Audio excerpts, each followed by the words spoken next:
If your PRP outcomes are inconsistent, start with a dose. These 4 studies with low-dose PRP that don't have great outcomes, you can't mix them with the high-dose PRP that are actually getting great outcomes. Underdosing leads to underperforming. Here's how to fix it. Stick around for the science-backed dosing sweet spot.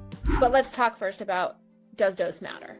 So long and short, yes, dose matters. It definitely matters. Okay, we're done. No. Yeah.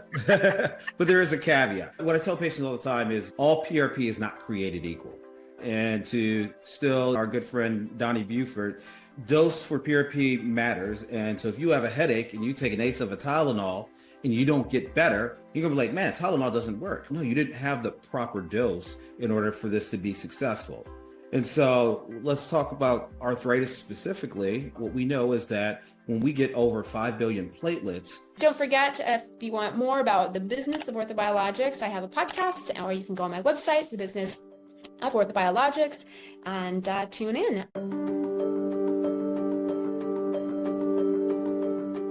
The research that's been published shows that you're going to have a positive outcome when you're treating patients and you're getting over that 5 billion mark. When you're treating patients and you're under that 5 billion mark, that research is mixed.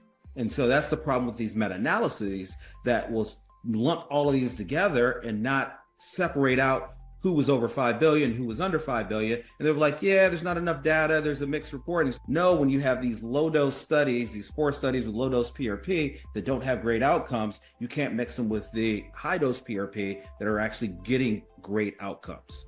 So that's the long and short with the high dose. Now, the one caveat is out of Spain, Sanchez and Fizz, they use low dose PRP. They actually call it PRGF. They use a specific system to do that, and they get amazing outcomes. Now, the other thing is that they don't just inject it into the joint. Now, most of these studies, they're just looking at an intra-articular injection or a bursal injection. What Sanchez and Fizz does is they will go intra-articular, but they will also go into the subchondral bone. And so when they do that, they seem to be getting much better outcomes.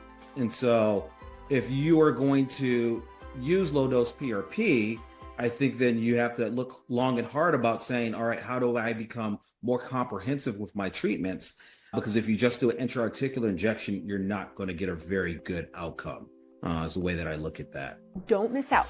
Please subscribe to our newsletter now to stay ahead of the world of orthobiologics. You can find the link below.